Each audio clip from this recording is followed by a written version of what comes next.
Welcome back to the Reading Corner here on Dreamers Defy. We are currently reading Vengeful by AJ Parnell.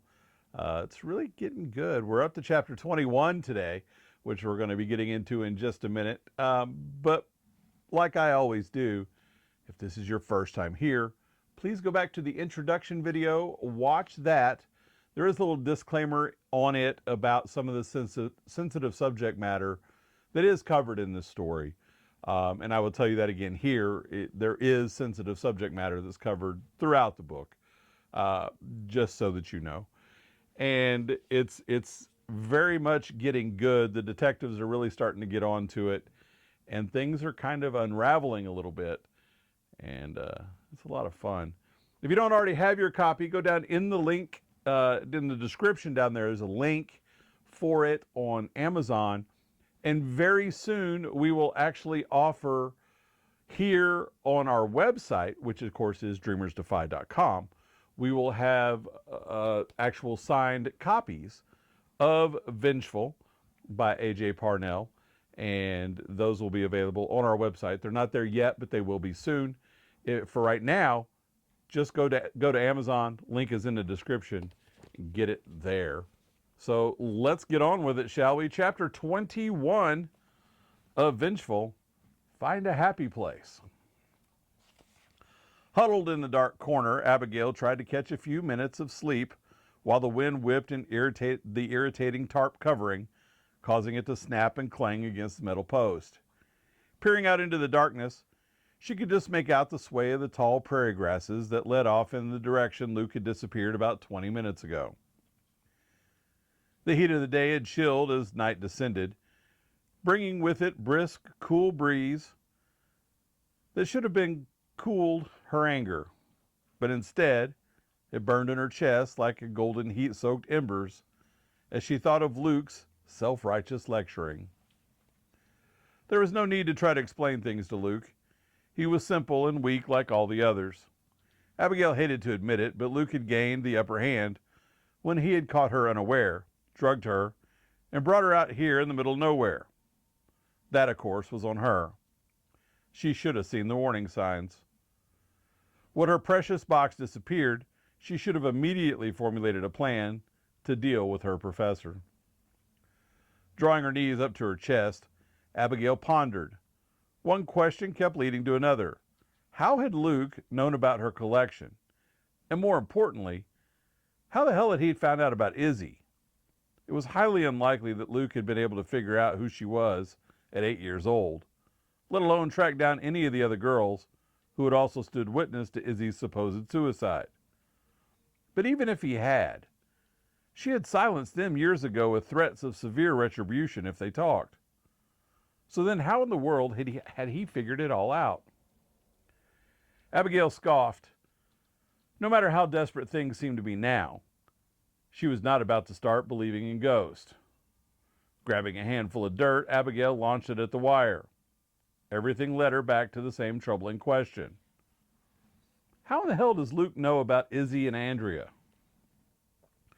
True, she had been a young girl when she twisted and turned Izzy's mind inside out, making the insecure, ugly little girl her first victim. Smiling to herself, Abigail delighted in the memory of that first kill. That initial encounter had lit the way, helped her to understand just how easy it was for her to manipulate those around her. Of course, there had been a few missteps in the beginning, like underestimating one of the girls at the party.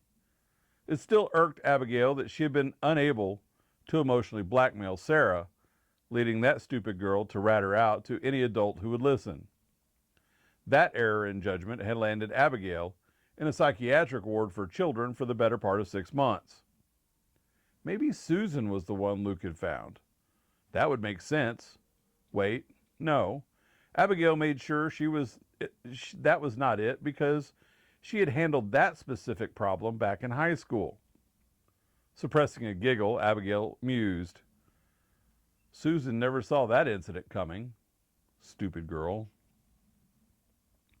However, instead of wasting time in the psychiatric ward, Abigail had used those days, weeks, and months to hone her skills.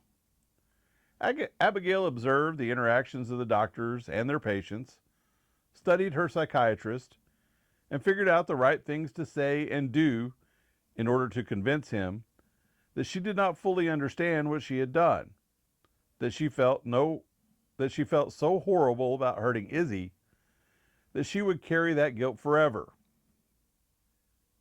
Little did her shrink know that Abigail would use that experience to just keep learning how to be better at covering her tracks.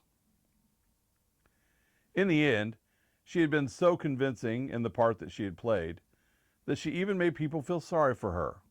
Hell, she had even worked her magic so well that people turned on her parents, deciding instead to blame them for the harm they caused their child, leaving her with a small, fragile mind that had a difficult time discerning right from wrong. Of course, there were still some lingering consequences for her oversight. For one, Abigail's parents were court-ordered to enroll their daughter into therapy for the next 2 years, leaving Abigail with someone constantly looking over her shoulder. And her parents, well, they were scared enough of her to keep their distance, so that was a good thing. A strong gust of wind whipped up the tarp violently against the metal frame, causing Abigail to jump. Nerves on edge, Abigail scanned the open field for any sign of Luke. It infuriated her to know that he could be just inches out of the small circle of light watching her, enjoying the fact that he had her at his mercy. Oh, how she was going to love making Luke pay for this. Abigail knew all of the man's weaknesses, his fears. It wouldn't take her long to break the so-called hero once she got out of this damn cage. An uneasy feeling drew Abigail out of her thoughts. Nerves on edge, Abigail stilled. There was no sign of Luke. No sound of... Wait, there was no sound of wind. No night birds called, just a dead, eerie calm. Suddenly fearful, Abigail inched toward the center of the cage, her eyes watchful. The faint sound of someone crying echoed close by. Abigail spun around in the cage but saw no one. "What the hell?" Abigail said under her breath, on hands and knees, she started toward the front of the cage. The quiet sobs grew louder and seemed to be coming from all around her. Slowly, Abigail turned in a circle as she tried in vain to see where the sound was coming from. Was this just another mind game Luke was playing with her? It had to be. No one else would go along with this type of madness. Damn it. He probably was playing some stupid recording on his phone. God, she was sick of this nonsense. "Luke, stop screwing around and get your ass back here." Just as suddenly as it began, the crying stopped. The deep silence returned, along with an ominous weight that seemed to thicken the very air that she breathed. Behind her, a low, guttural growl sounded. Abigail whipped about, her legs shaking as she surged to her feet. The wind returned with a vengeance and whipped the tarp around the cage. The light that made its way inside from the campfire was diminished, leaving her basically standing in the dark with her eyes straining to see what had made its way inside the cage with her. Nails raked down the side of the tent and echoed like dry leaves blown across stone. Goosebumps rose along Abigail's cold arms as she hugged herself tightly. "Go away, Luke. I'm not afraid of you." Light and shadow warred within the small confines. Abigail's breath came in short spurts as she battled to see the form that creeped toward her. Behind her, the tarp suddenly tore, leaving 5 long, sharply defined lines, as if long claws had made them. What was Luke playing at? Oh, right, this was supposed to be Andrea's turn at this stupid little game of his. Fine, then. He could cut all the holes he wanted in that damn tarp. She was not going to run around this thing like a scared rabbit, hurting herself like she did the first time around. Pain ripped through Abigail's ears as her earrings were torn out from her earlobe, leaving a ragged hole from the piercing all the way through the bottom of the ear. Damn it! On the ground at her feet, more thin lines began to grow and lengthen as unseen hands dug their nails along the ground to form a circle around her. Hand to her ear, Abigail stared down at the bottom of the cage, trying to find the legs that should, by any stretch of logic, be attached to the body that was currently circling her. However, as the unseen hand continued to scratch and claw along the ground, completing the circle, Abigail found no evidence of footprints or anyone in the cage with her. Inching toward the edge of the door, making sure to glance over her shoulder every few seconds, Abigail leaned forward. Abigail yelped as the cage began to rattle on all of its hinges. Shuddering violently as it pitched back and forth around her for a few moments, then stilled. Unsure, Abigail stood motionless, afraid to move for fear of the thing starting back up. Then, without warning, her other earring was ripped out as her head got yanked backwards. Screaming, Abigail fell to the ground and, in panic, shuffled back to the front of the cage. "Luke, please, stop it!" Suddenly the tarp lifted back, allowing dim rays of the firelight to leak back into the dark corners of the prison. Abigail's eyes widened in terror as she watched Andrea's and her own blood-covered earrings, disembodied, float midair toward her. The flickering gold metal shimmered in the firelight. Abigail screamed as she was wrenched off her feet by her hair and slung face down into the dirt. Flat on her stomach, Abigail scrambled to get up while spitting out mouthfuls of dirt. Abigail fought to get free, but floundered as she was dragged backwards.